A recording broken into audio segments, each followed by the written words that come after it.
Best part about that little excursion, explaining why I needed so much baking soda. I swear, it's all for my own use.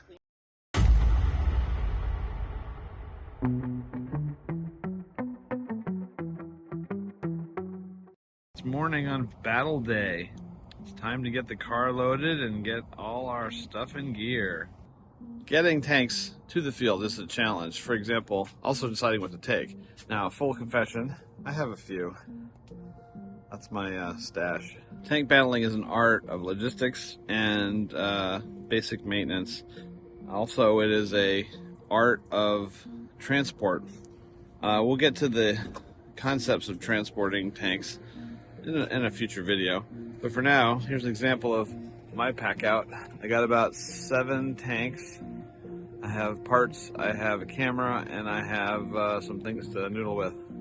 I also try to remember to rotate the stock, as it were. Sometimes my tanks have been sitting for a while. Battle day logistics are usually about expecting the unexpected and making sure you have what you need. In this case, I always bring an empty tub where the carcasses can go in case of accidents and damage and, you know, things you don't want to deal with, like nickel metal hydride batteries that die, things like that. I always leave enough room to remember the things I forgot. I'm bringing the M901 today, the old 18th scale one, for its last run. I'm going to take it apart and make a 16th scale version. Stay tuned. So I'm in the car letting it warm up a little bit. This is actually a cold day in Phoenix. Dare I say, we're looking at 51 degrees. Our DAK battles in December and January, we usually memorialize the Battle of the Bulge.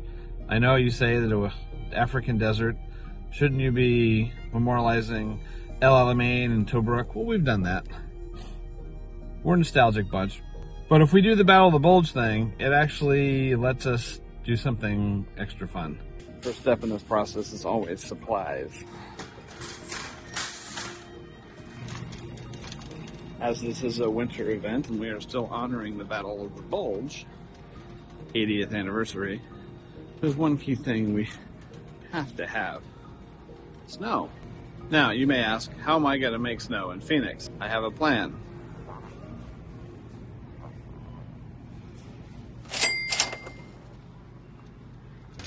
The key to this is to remember not to buy too much stuff after you've already jam-packed your car with tank stuff. The best part about that little excursion, explaining why I needed so much baking soda. It always raises an eyebrow.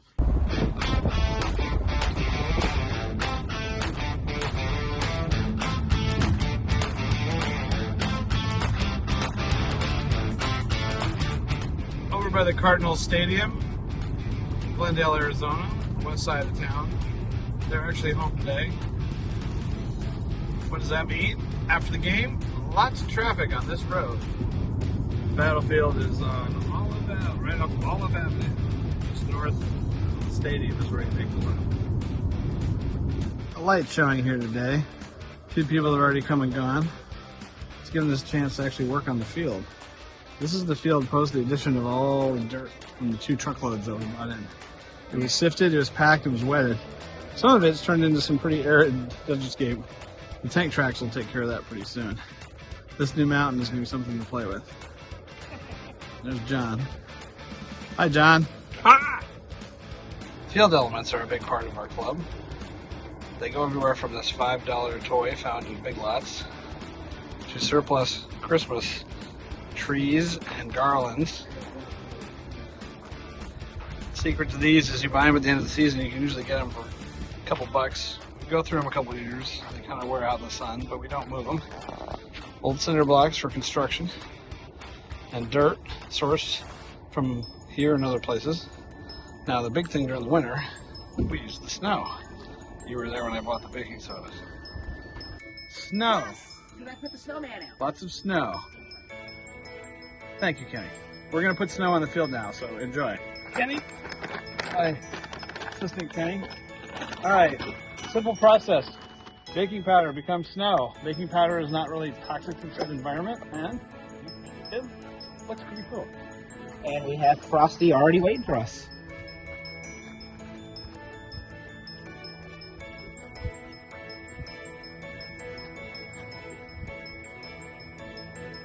They look at me very strangely when I walk out of the grocery store with 12 packages of baking soda. I swear, it's all for my own use.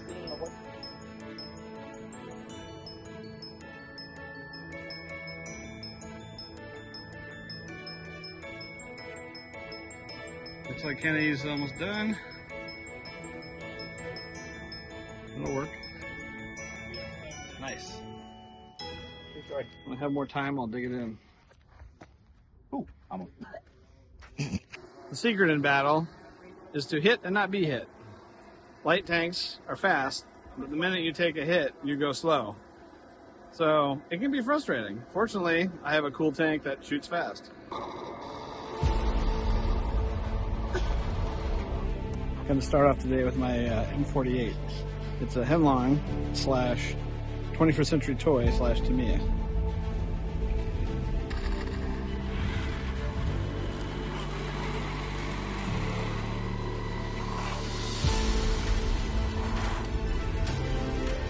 Battle day is progressing. We've had about 5 battles. We've worked on 3 or 4 tanks, and a few have been sold amongst each other. As a matter of fact, I bought a tank and sold it within 5 minutes.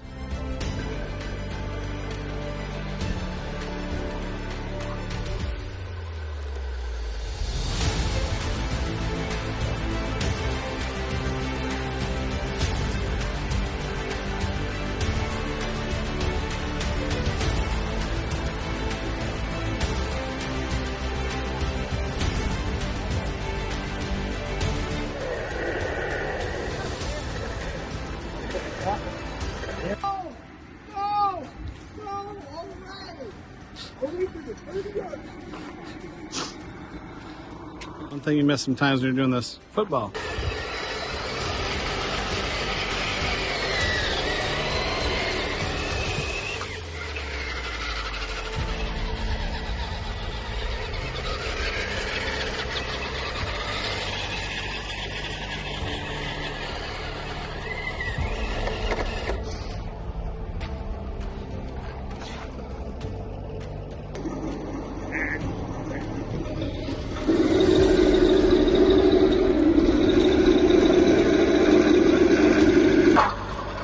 I'm trying to do the recovery. I'm trying to do it. I don't think that.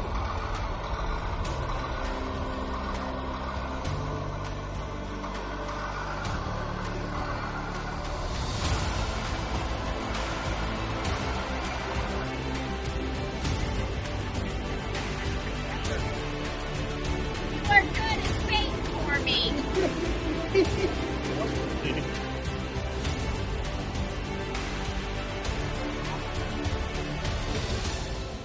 This is very awkward here. This is kind of like the Great Dane and the Chihuahua. And of course, I got the Franken tank. One normal tank on this side.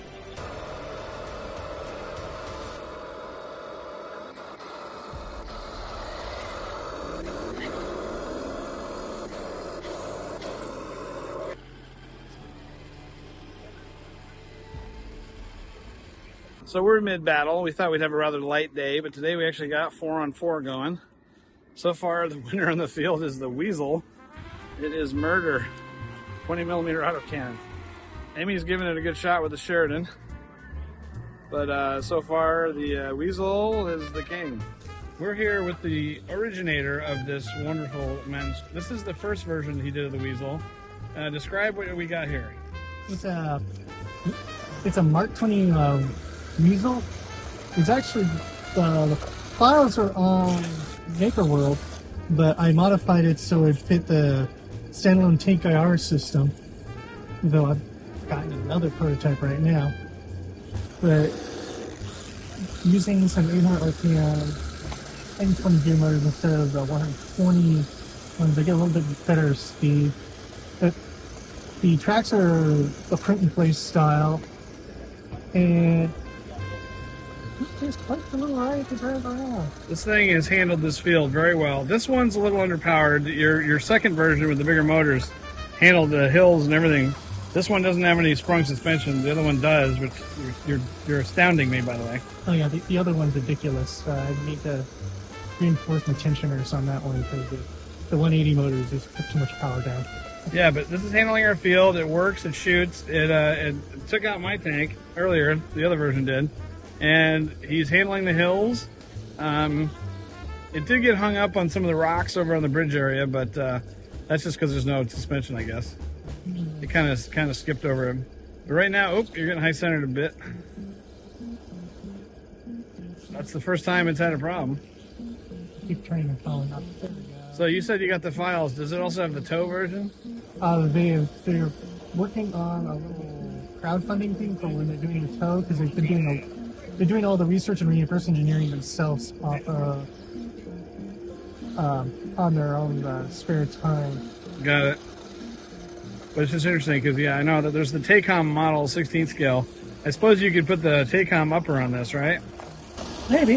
I have to look. The way I'd like to bring it over and show you how the hose comes off.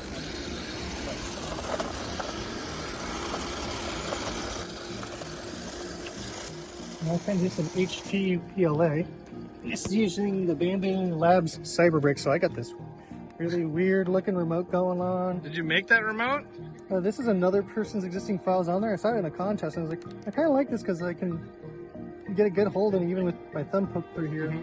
So this triggers a relay inside the tank that activate the tank IR while still retaining the light system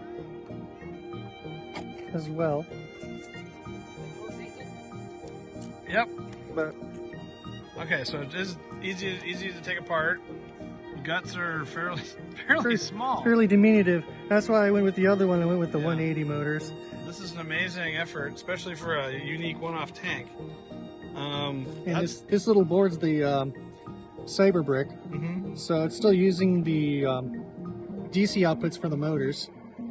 Got it. And then you can do 4 output PWM outputs for servos. That is intense. 4 servos, runs, drives. Now this one doesn't fight, right? No, it has where the battery they originally designed it for is where I would put my standalone tank IR board. Okay, so that's in the other version. Yeah, that one was amazing. This is still an effort that I'm glad to see on our field because it definitely is something unique. And that's what we go for. Amazing. That is incredible. This thing's deadly too. The other version he made that fights killed my tank twice. So I'm coming. The Sheridan too. I'm coming for you. All right, so this is the combat capable one right now. It has 270 degrees. Can't go 360 obviously, but that's pretty it's effective. See, is the emitter right next to the gun tube there? Yeah, right here. And you're using the Lego receiver, and it works pretty cool. The suspension is sprung. You can see it works independently, and yeah. Even has a tensioner. So, Whoa, is it tensioner? Yeah, there's even a tensioner in here. These are the same kind of little internally sprung shocks here. I just need to reinforce the arm. The wheel's kind of trying to walk out. See, it's walking on you, yeah, little pigeon-toed. But it's amazing. I can try to give you don't tear it apart if it's working. It's really hard to see. It's really tightly packed in there. And Oh it's my got goodness. 2 180 motors in there with a Bigger motors. couple of- Wow, it's good stuff. And this is using a new racing 10-channel radio and receiver inside of it. So that makes my turret go left and right. And if I didn't break my arm, servo arm, this would make the gun go up and down too. Yeah, I got you. And then It this was working earlier. I this couldn't is test it. firing. Firing on the button. It's cool. That is pretty cool. Let's see it. The blue reload indicator.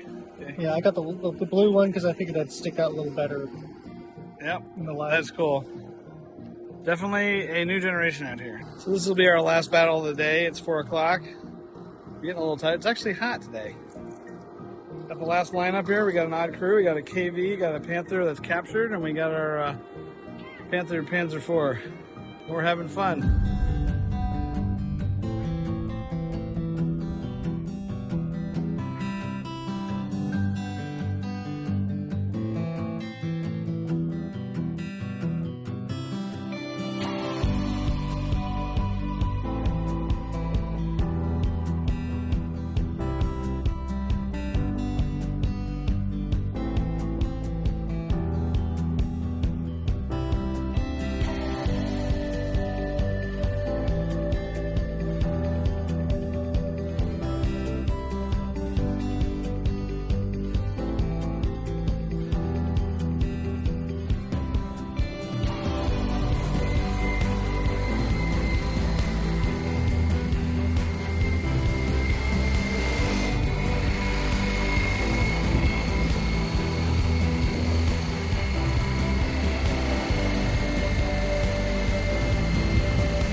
It's like herding cats. We try to do a group photo. I finally threw the chassis away and put it on a Heng It takes a while to get everybody.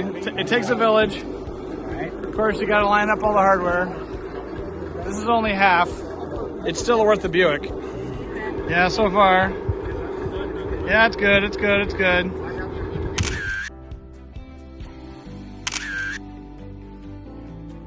You want to trade with Jack? You have to take out Jack first. That's a little mean. I just know who our competition is. I want to know who the most ruthless tanker is. Trade with Jack? It's Amy. She'll kill you with a smile while doing it.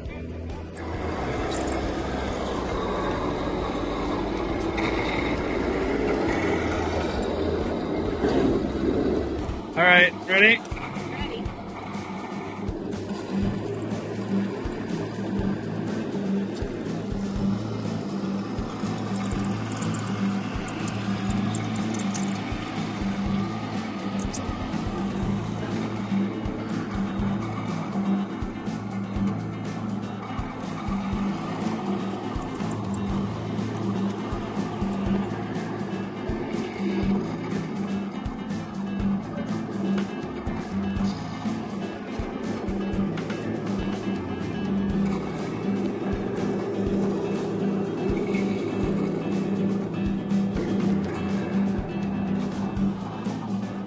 Here's the authority.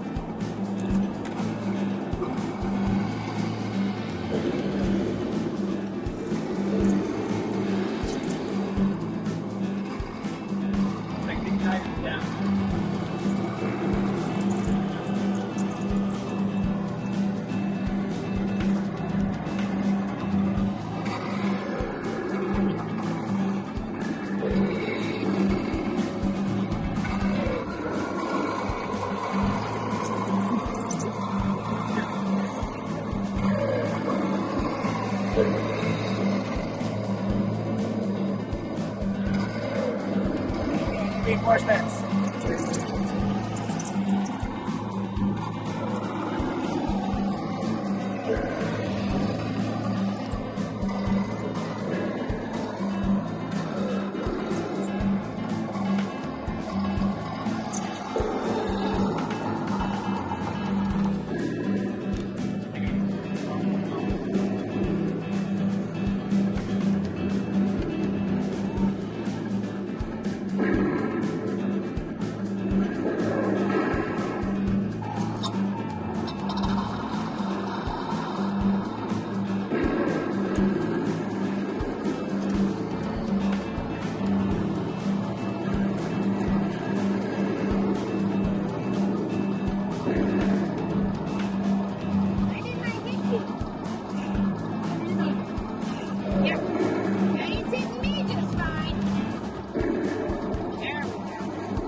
Okay.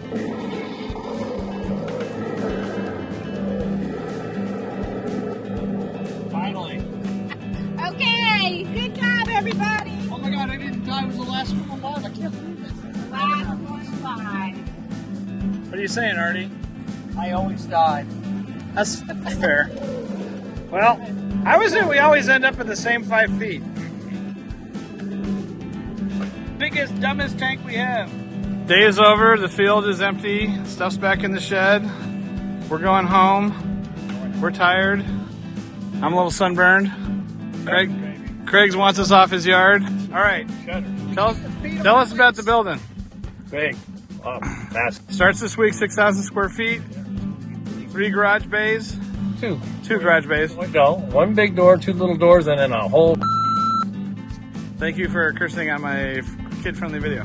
Okay, well. Beep.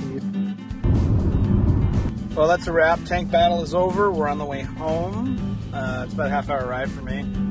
Got a couple new members. The interest level is high. We still get our California crew, and it feels like the club's making progress. Post some videos, and hopefully we can entertain the crowds. Please let us know if you have any suggestions for projects in the future or things you want to know about. Also, like and subscribe. It helps us continue this project, and hopefully we'll have a lot more to show you in the near future. Remember, our motto is simple: victory is fun.